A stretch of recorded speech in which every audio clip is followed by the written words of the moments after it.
Hi, I'm Rasida Begum, and this is SEO 2023.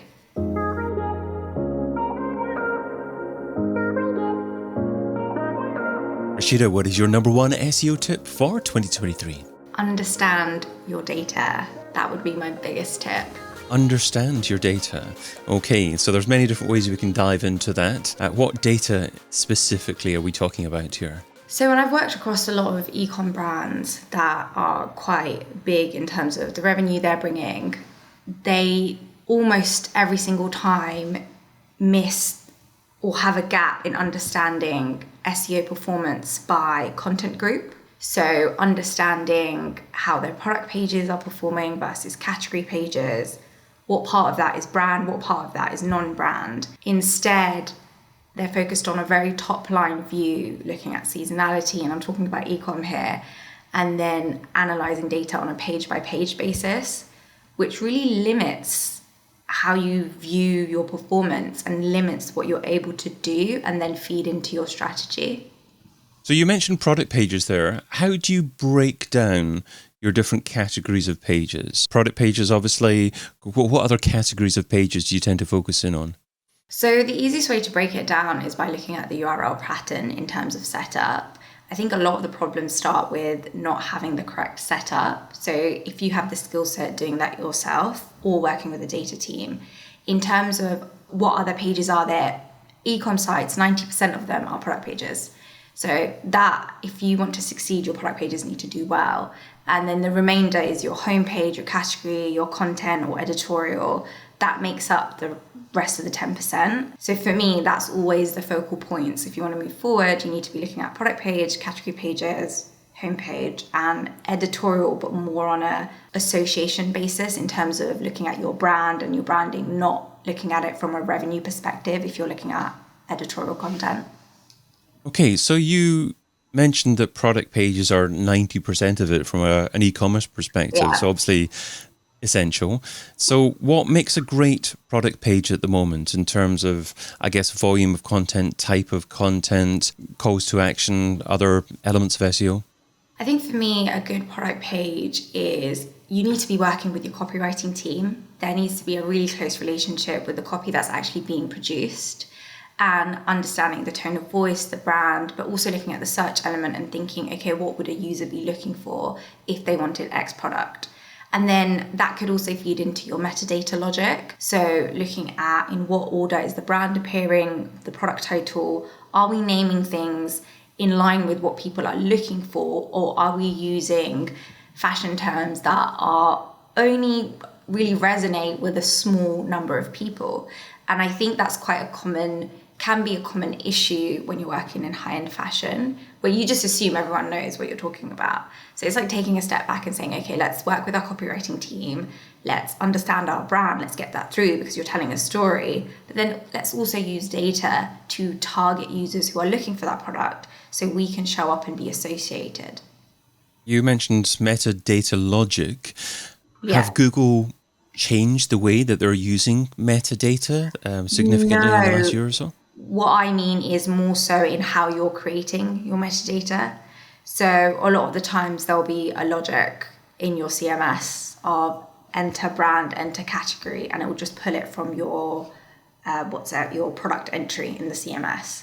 So looking at if that is automated, can you play around with that, test it, look at click-through rate? For me, it's all about understanding what's happening in the process and then being able to test it to say, can we improve this? And if it doesn't work, you apply those learnings. It's a really nice cycle to follow. And I tend to do it every 6 weeks, running tests on product pages and things. Every 6 weeks? Yeah. So not in terms of changes, but measuring the performance. Why 6 weeks? I found that 6 weeks gives you enough time to do post and pre 1 week, and then you can see if the results fluctuate. And when you're working in e-com as well, there's so much seasonality. You could do it a shorter period, but then there's too many variables that influence that. Whereas 6 weeks gives you enough data to understand, okay, did this work? And if so, great, let's roll it out to the rest of the pages. But if not, okay, we can put a pause on it. It's 6 weeks of performance that is impacted. What's an example of some analysis that you've done over that type of 6-week period that's produced a result that you didn't really actually anticipate beforehand that perhaps people can learn from? There was a really simple one that I did for a retailer when I was leading SEO. And what we did was simply just change the homepage meta title. And what we did is include a USB. So the USB was express shipping. So nothing out of the ordinary, but we had never changed our homepage meta title ever. It just stayed the same. So what we wanted to test is the content ordering. So the order in the message is actually displayed in the meta title, and then also including a USB, because in the e-com world, shipping is one of the biggest factors of why people shop with you or decide to at the last minute, if they decide to go with a competitor over choosing you, it will be because of shipping. So we wanted to test that. And a week later, after we went live, our clicks were up by 80%. 6 weeks later, it was up by 160%. And those results never went back to post. They remained steady for the whole year. So that was pretty incredible. Just by adding express shipping in the meta title, our homepage just increased in click-through rate and remained bringing those clicks in for 1+ year. How do you manage to isolate that it's definitely those particular keywords, that particular phraseology that has made the difference? Are you able to do some kind of split test, or do you simply have to just run it as it is for the period and compare results post and pre? So yeah, we do post and pre. We measured about 12 to 16 months of data and then looked at 30 days prior to that. No other changes took place on the site. There was no seasonality that we saw across the other marketing channels. Everything else was really steady. And the only change we had made was that change, and it aligned exactly with when it went live, and then post the next day, and then post the next week. So of course there'll be external variables, but we isolated it as much as possible and looked at any wider impact it could have had. So I'm pretty confident that that was the reason. And what software are you using to analyze it? So are you just looking in Search Console or something else? Yeah, so we kept it really simple. I think with tests and analysis, I don't think it needs to be overcomplicated. I think, yeah, it's great to be doing split tests and being able to look at 100 pages and then compare it to another 100 pages and have a likeness between them and using an algorithm. Yeah, that stuff is really great. But at the same time, a lot of SEO teams don't have the budget or don't have the team. They just don't have the people. So you need to really look at what you have and what you can do. So this is why I just used a really simple test, did pre and post, looked at the external variables and used Search Console and then also GA to understand how is it impacting commercial KPIs such as revenue and then also traffic. You also mentioned the word editorial earlier on as well. So where does SEO fit into editorial, or is editorial more of a brand play? Editorial is interesting because in the fashion world, millions go into it. Millions and millions. And to put that into perspective in terms of ratio, it will be normally like 100 times the investment in marketing or something ridiculous like that. So it plays a role in terms of branding. But then when you're producing content online, you also want to be reaching an audience because you want people to see the content that you're producing, and they also make use of the investment and see a return. However, from working on many brands, especially in the fashion space, it is very, very difficult to actually gain any commercial value through content, because you're not only competing with other e-com brands, you're also competing with huge publishers like Vogue. You're also competing with Telegraph, Standard. And if you're not able to have a team or clear focus on that, then it becomes very difficult to actually get a return. So for me, a lot of the times, editorial, now reflecting back, it's more about telling a story about the brand and using it through email and on site and social media.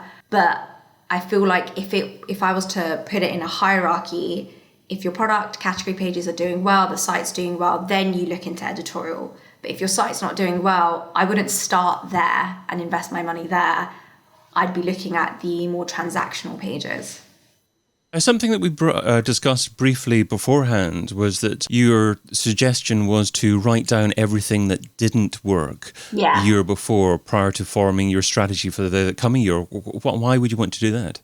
I think a lot of the times when I speak to people, and I did the Brighton SEO talk this year as well, we all have the same problems. So for example, one of them could be that you don't have enough tech resource, or people are just not listening to you in the business. They want to, but they don't have time, or you're not able to communicate in the way it needs to be done for people to move the conversation forward or get budget sign off. And I think in the midst of it, you can become really overwhelmed with everything that's happening and moving around you, that you forget to reflect and to understand, okay, what have I done that hasn't worked, that I probably shouldn't repeat, or I should get support from my team or my manager in understanding how can we do this better.